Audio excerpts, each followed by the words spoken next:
Hola, mi nombre es Edgar Jesús Altamirano Matoso, asesor del Fondo Soldicom del área HSE, y en el día estaremos hablando de primeros auxilios, conceptos básicos. Eh, Como objetivo tenemos que todos aquí salgamos con las herramientas básicas para poder actuar ante una emergencia, y si en algún momento se presenta una situación en la estación, en cualquier lugar donde nos encontremos, poder nosotros atenderla o apoyar en esa situación. Ahora bien, ¿qué son los primeros auxilios? Lo podemos definir como aquellas acciones inmediatas que realizamos cuando alguien sufre un accidente. Son temporales, es decir, se brindan hasta que llegue la ambulancia o el personal médico idóneo para poder atender dicha situación. Es importante precisar lo siguiente. Cuando nosotros como primer respondientes, como brigadistas, tenemos responsabilidades. Y el Código Penal, en su artículo 131, nos precisa eso. Nos menciona que si nosotros dejamos o omitimos realizar un procedimiento, una atención a un lesionado, pues va a traer consecuencias. Es importante destacar lo siguiente, desde el momento que nosotros tomamos el teléfono para llamar a una ambulancia, a una unidad de socorro, estamos asistiendo, por tanto, estamos cumpliendo con nuestra responsabilidad. Adicional, es importante que nosotros, si desconocemos algún procedimiento, bien, no sabemos hacer RCP, no sabemos manejar una fractura, etcétera, pues no lo hagamos. Pues ¿por qué? Porque podemos empeorar la situación. Con el simple hecho de yo tomar el teléfono y llamar a la ambulancia, ya estamos asistiendo a una persona. Estamos cumpliendo con esta responsabilidad. Bueno, al igual que tenemos deberes, los pacientes tienen derechos. Y uno de sus derechos es que estos deben recibir la ayuda de manera inmediata. No hablamos de inmediatez, no solamente en la atención física, la atención psicológica que podemos dar, la asistencia, el apoyo, el acompañamiento, bien, la llamada a la ambulancia o la unidad de socorro. Bien, ellos tienen derecho a ser tratados con respeto y sin discriminación. Bien, si están conscientes, debemos explicarle el procedimiento a realizar. No podemos imponer ayuda. Si la persona decide, estando consciente, no confía en nosotros, pues no lo podemos atender. Bien, ellos tienen derecho a decidir qué personas los atiende y quién no. Es importante que tengamos claro eso. En ese momento lo que podemos hacer es llamar a la unidad de asistencia médica para que estos se apersonen del caso. Bueno, también hay unas reglas generales importantes a destacar, y entre ellas, una de las reglas vitales que debemos tener en cuenta es mantener la calma. Si nosotros entramos en pánico, la situación se puede descontrolar. Segundo, siempre evaluar la escena, preguntarnos, ¿es seguro acercarme? No, ¿por qué? Porque nos podemos convertir en otra víctima. Evitar mover el lesionado innecesariamente, no administrar medicamentos y usar siempre protección personal si está disponible, como guantes, etcétera. Bueno, ya teniendo claro lo anterior y ya entrando en materia, existe un método muy fácil para recordar, que es el método PAS, que tiene que ver con un acrónimo. El acrónimo significa las siguientes palabras. La P de proteger, que significa que aseguramos el lugar y nuestra seguridad. ¿Qué quiere decir eso? Yo antes de iniciar la atención a un lesionado debo comprender que eh, el contexto no tenga características que puedan afectarme a mí, al lesionado. Yo me protejo yo primero. ¿Por qué? Porque si yo no me protejo al ingresar a un entorno que haya unas condiciones no tan seguras, pueden generar un efecto adverso para mi salud. Por ejemplo, si una persona fue electrocutada y yo ingreso a ese espacio donde se electrocutó, lo más probable es que si el contexto no está controlado, también yo termine electrocutando. Por eso es importante que nosotros aseguremos el accidentado y también asegurarme yo. como primer respondiente. Segundo, alerta. Llamamos a la emergencia, a las unidades de socorro y damos información clara. Bien. Eh, Tercero, socorrer. Brindamos ayuda básica sin causar daño. Aquí es donde ingresamos y entramos a la intervención. Hacemos la evaluación primaria, etcétera, que más adelante hablaremos de eso. Entonces, como aspecto importante para poder iniciar la atención hay que tener claro este acrónimo. PAS, proteger, me protejo a mí y al accidentado. A, alertar, alerto a las unidades de socorro. Y C, socorrer, intervengo al lesionado.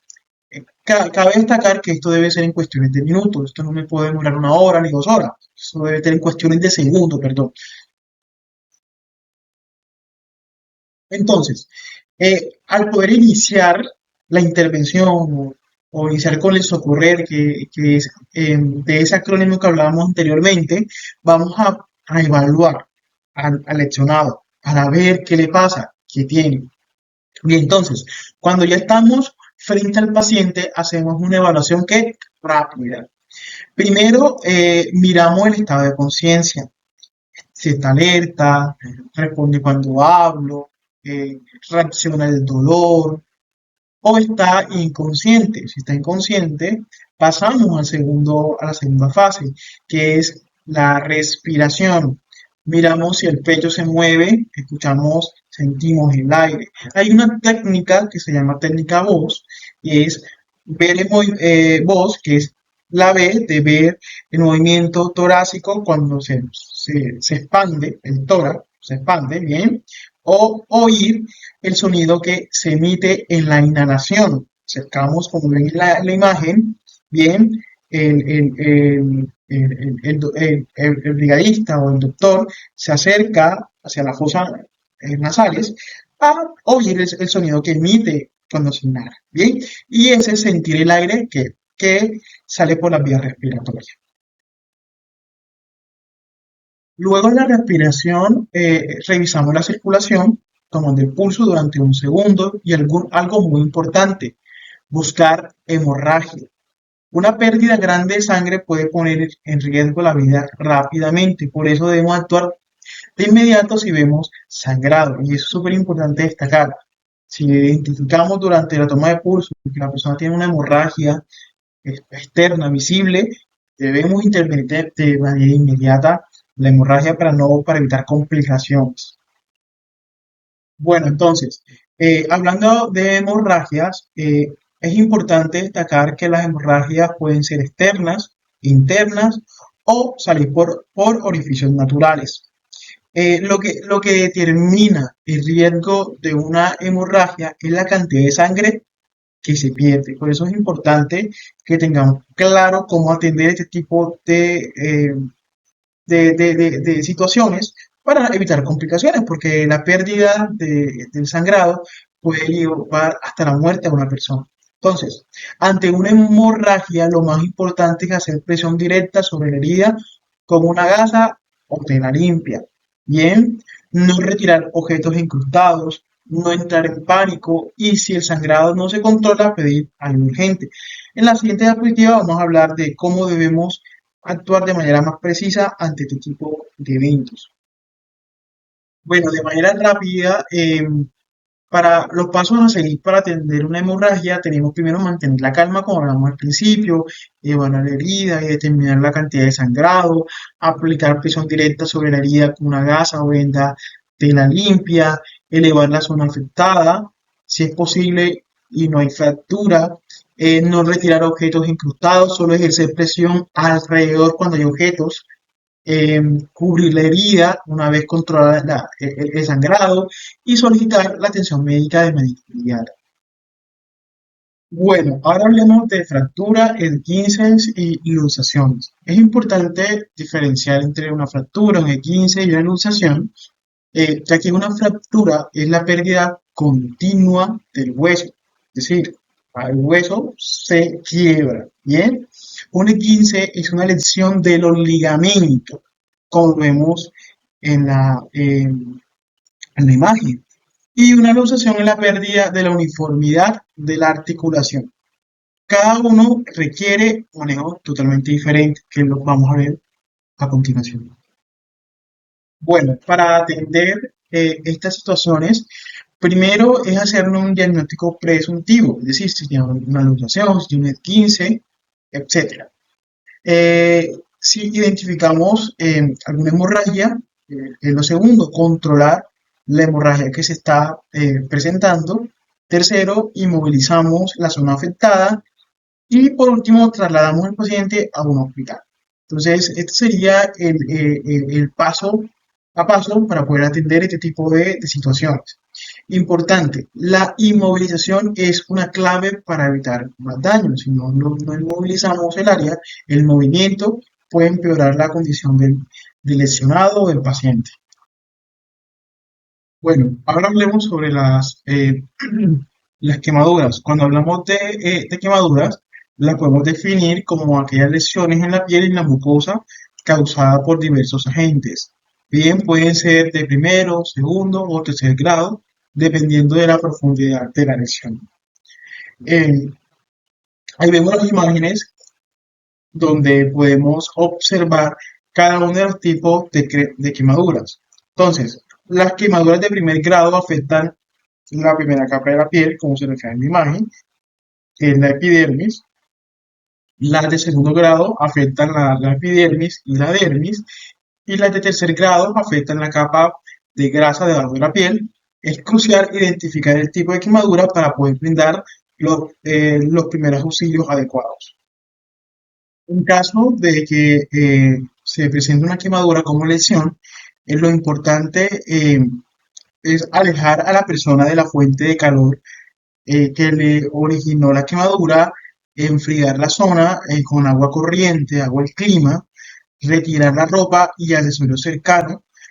Eh, Lógicamente, si vemos que de pronto la ropa o accesorios em, están pegados a la piel, evitar quitarlos. Cubre la quemadura con una gasa limpia, mantener a la persona con el reposo y buscar la atención médica de manera inmediata. Son los pasos para brindar los primeros auxilios a este tipo de situaciones. Bueno, ahora hablemos del atragantamiento.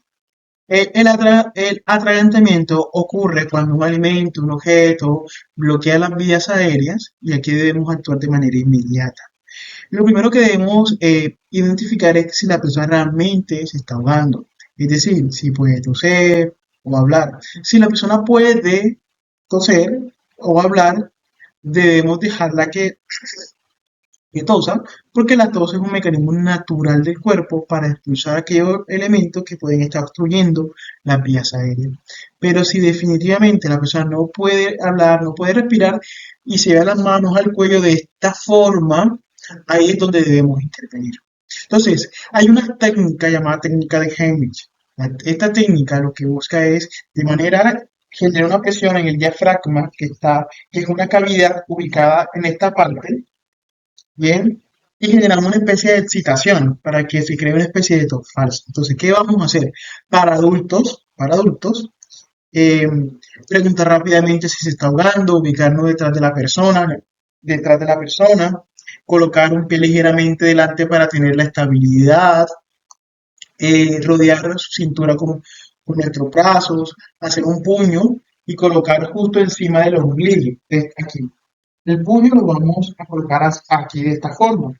Bien, eh, sujetar el puño con la otra mano y realizar compresiones fuertes y rápidas hacia adentro y hacia arriba. Estas compresiones se repiten hasta que el objeto salga o la persona pierde el conocimiento. Si la persona pierde el conocimiento, la recostamos con el pie en el suelo y llamamos o eh, a, pedimos a las unidades de socorro la asistencia e iniciamos de manera rápida RCP.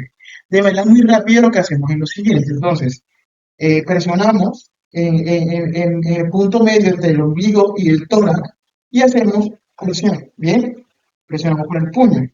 Vamos hacia adentro y hacia arriba, como forma de barrera. De esa manera, pues realizamos esa, realizamos la técnica. Bueno, ahora hablemos de RCP. A diferencia del atragantamiento, la persona sigue consciente.